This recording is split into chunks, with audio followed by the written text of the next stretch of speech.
Bloqueio no ramo esquerdo. Provavelmente você viu isso aí no seu diagnóstico do seu eletrocardiograma e agora você está preocupado.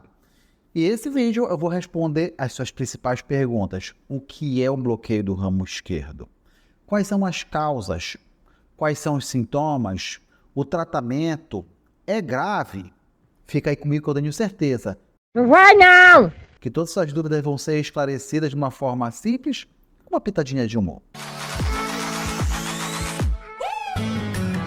Eu quero começar esse vídeo falando para você que o bloqueio do ramo esquerdo, ele pode sim predizer um problema sério no seu coração, ou não. Vai depender de vários fatores e é isso que eu quero lhe ajudar nesse vídeo para você se acalmar, até você conseguir chegar no seu médico. Eu sei que você já recebeu esse diagnóstico, você está preocupado, ou então seu médico não falou todos os detalhes, mas aqui você vai saber os detalhes de maneira fácil. Mas antes de eu lhe falar sobre bloqueio do ramo esquerdo, você tem que entender o que é isso. Para isso eu vou falar um pouquinho sobre o sistema elétrico do coração. Sim, o coração é uma bomba hidráulica e toda bomba hidráulica, para funcionar, ela tem a parte elétrica. E sim, o nosso coração tem também a parte elétrica.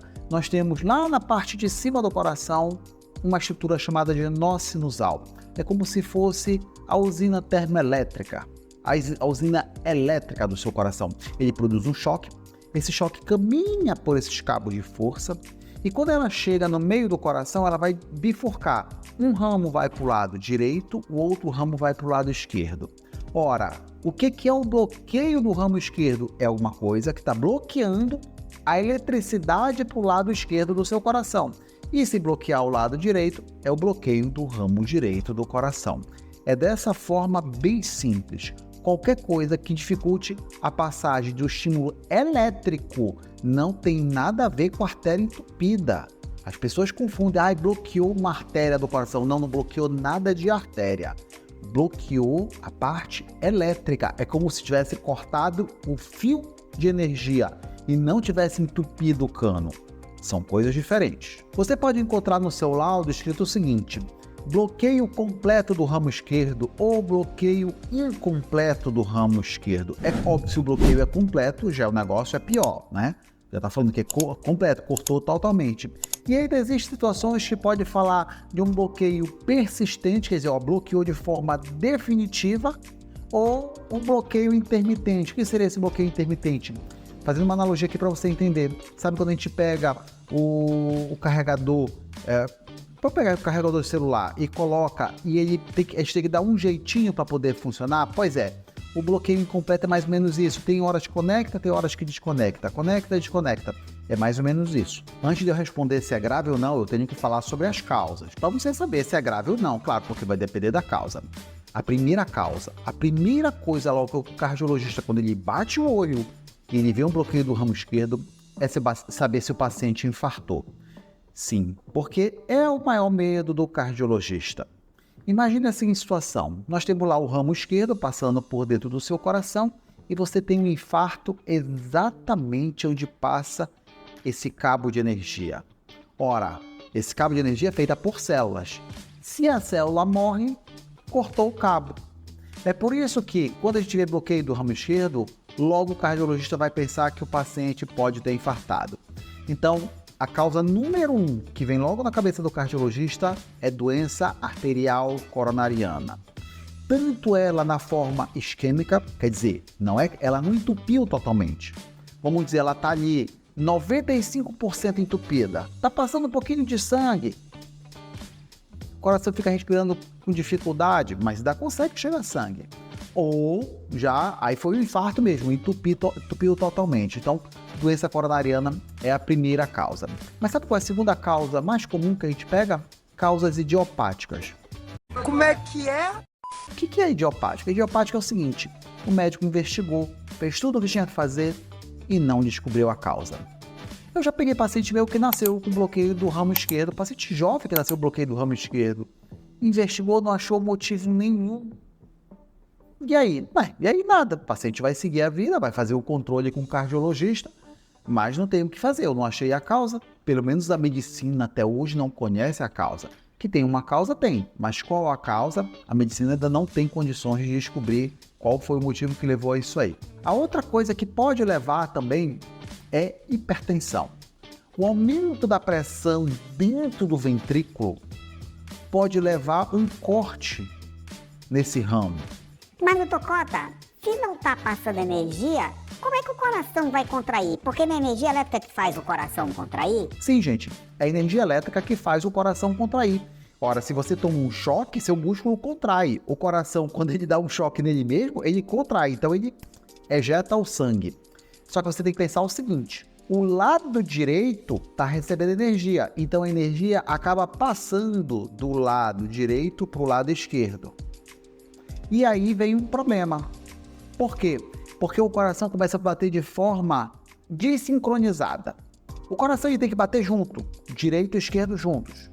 Se o direito bate primeiro e depois bate o esquerdo, isso tem uma desincronia e isso pode levar a um problema também no coração. Mas voltando aqui para as causas, outra causa também que a gente pode pegar, doenças da válvula do coração.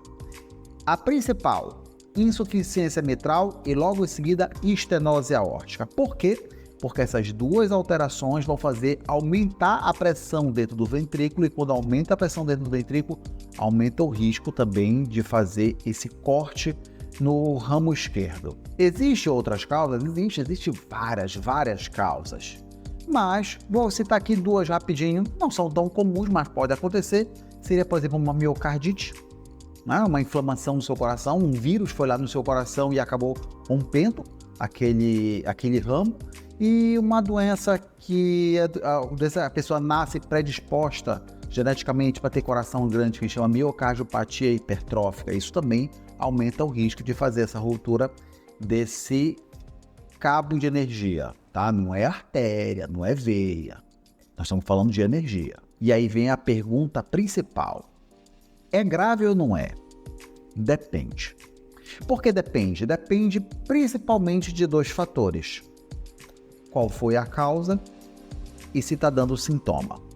Qual foi a causa? Veja, o paciente nasceu com bloqueio do ramo esquerdo. Tranquilo, nasceu. Então, não tem uma causa a mais, só tem o bloqueio do ramo esquerdo. Quer ver outra causa? Hipertensão. O paciente hipertenso, eu passei remédio, a pressão dele controlou? Vamos dizer assim, acabou o problema. Esse é o primeiro motivo, que é a causa, mas tem o segundo motivo, que são os sintomas.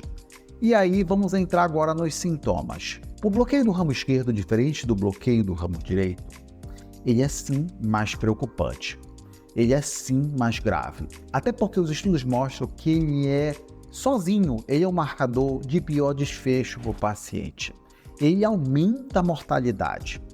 Aumenta, inclusive é acompanhado de sintomas. Dificilmente o bloqueio do ramo direito vai dar sintoma. Já o bloqueio do ramo esquerdo, principalmente quando tem alguma coisinha ali que pode provocar falta de ar, como pressão muito alta, coração grande, aí realmente o paciente vai sentir. Já que nós estamos entrando em sintoma, bora continuar aqui no sintoma. Então você já viu que o principal sintoma vai ser falta de ar e cansaço. Por que isso acontece? Lembra que eu falei da agorinha da dissincronia? Que o coração, de vez o ventrículo direito e o ventrículo esquerdo baterem juntos, primeiro bate um, depois bate o outro, isso aí vai diminuir a quantidade de sangue que vai passar para o corpo. Ora, se vai diminuir a quantidade de sangue, é menos oxigênio que vai para as células. Menos oxigênio no cérebro, o que vai acontecer? Sonolência, tontura, sensação de desmaio. Normalmente sintomas que a gente chama de sintomas de baixo débito. Mas, na grande maioria das vezes, é assintomático. Provavelmente você que está assistindo esse vídeo, você não está sentindo nenhum desses sintomas. Sobre diagnóstico, o diagnóstico é mega simples. Um eletrocardiograma consegue ver. Pode acontecer que seja um bloqueio intermitente, então tem horas que um eletro dá normal e depois o eletro dá bloqueio do ramo esquerdo. Não acho estranho, porque eu já peguei paciente assim. O paciente chegou comigo com um eletro normal e o outro eletro com bloqueio do ramo esquerdo. E aí a gente fica até pensando, será que não trocou, o paciente? Aí a gente coloca lá no Holter. Aí o Holter, de vez em quando, dá bloqueio, aparece e desaparece, aparece e desaparece. E aí, já falando de exames, sim, a gente pode muitas das vezes pedir um Holter para ver isso. Eu quero saber se o paciente tem alguma arritmia, porque o paciente que já infartou, aumenta o risco também de arritmia. O ecocardiograma, ele é muito importante, não tem como. O paciente chegou comigo com eletrocardiograma com bloqueio do ramo esquerdo, ele vai com certeza cair num ecocardiograma. Para quê? Lembra que eu falei que existem várias causas, por exemplo, o infarto. O ecocardiograma pode me sugerir infarto. Problema na válvula? Sim, é o melhor exame para isso. Miocardiopatia hipertrófica? Também ele consegue sugerir que tenha isso aí. Alterações características de hipertensão? Também o eco consegue dizer. Então tem várias coisas que o eco ele é fundamental. Não é que o eco vai fazer o diagnóstico de bloqueio do ramo esquerdo, mas ele vai me ajudar a descobrir qual foi a origem desse bloqueio do ramo esquerdo. Teste ergométrico não adianta. Não no sentido de que para saber se tem isquemia, se tem artéria entupida. A principal finalidade do teste ergométrico é isso, ver se tem isquemia, ver saber se tem artéria entupida no coração. O bloqueio do ramo esquerdo ele atrapalha. Não é uma boa pedir teste ergométrico nessa situação. Pode para outras situações, se eu quero saber se tem arritmia, como é que está a pressão, capacidade funcional, tudo bem. Mas não com essa finalidade de ver se tem artéria entupida. Aí pode pedir também mapa para saber se tem pressão alta, se foi a causa disso aí, uma cintilografia do miocárdio para saber se o paciente infartou ou não, uma angiotomografia coronariana para saber se tem placa de gordura que esteja provocando isquemia, uma ressonância magnética, exame bom pra caramba, exame fantástico. Eu gosto muito de pedir ressonância magnética nesses casos para ver qual foi a origem disso aí, mas o diagnóstico realmente é feito só com eletrocardiograma, ponto e acabou. E agora, qual o tratamento para o bloqueio do ramo esquerdo? Doutor Cota, tem como tomar um remédio e fazer esse cabo unir? Não. Tem como fazer uma cirurgia para unir esse cabo? Não. O paciente vai ficar com esse bloqueio pro resto da vida. Mas e aí? Não quero não! Ele vai ficar com sintoma? Não. Mas existe paciente que, quando tem sintoma, a gente pode colocar um ressincronizador. O que é o ressincronizador? É como se fosse um marca-passo. Olha o nome. Ressincronizar. Lembra que eu falei que o coração estava desincronizado? O ressincronizador vai fazer o coração bater junto. E aí, com isso, melhora a falta de ar. Hashtag graças a Deus. O bloqueio vai continuar lá, mas ele vai fazer o coração agora bater junto. Vai colocar um cabo de um lado, um cabo do outro, para poder fazer o coração bater junto. Agora, falando sobre prognóstico, quer dizer, o que vai acontecer com o paciente no futuro, né? Vai depender da causa. É totalmente diferente um paciente que tem um bloqueio do ramo esquerdo por causa hipertensiva de um paciente que teve um bloqueio do ramo esquerdo porque ele teve um infarto grande no coração. Já sabendo que eu falei já para vocês que ele é um marcador de pior prognóstico, chega paciente comigo com bloqueio do ramo esquerdo, a gente já sabe, os estudos mostram que tem uma expectativa de vida menor, claro. Por quê? Porque aumenta a mortalidade e o pior é isso, né? Não tem tratamento para o bloqueio do ramo esquerdo, não tem cirurgia. O que a gente tem que fazer é evitar que isso aconteça e depois que aconteceu, fazer com que o paciente não tenha os sintomas. Basicamente é isso aí. E é isso, meus amigos, se vocês gostaram, se vocês chegaram até aqui, porque vocês gostaram, com certeza, dá um like, que isso ajuda demais, é muito rápido. Não esqueça de se inscrever, coloca aí seus comentários, de vez em quando eu pego seus comentários e coloco aí na minha live, Pinga Fogo, onde vocês fazem a pergunta, eu respondo ali na hora. Todas segundas-feiras, 18 horas, horário de Brasília, tá bom? Um forte abraço, Deus abençoe todos vocês, nos veremos no próximo vídeo.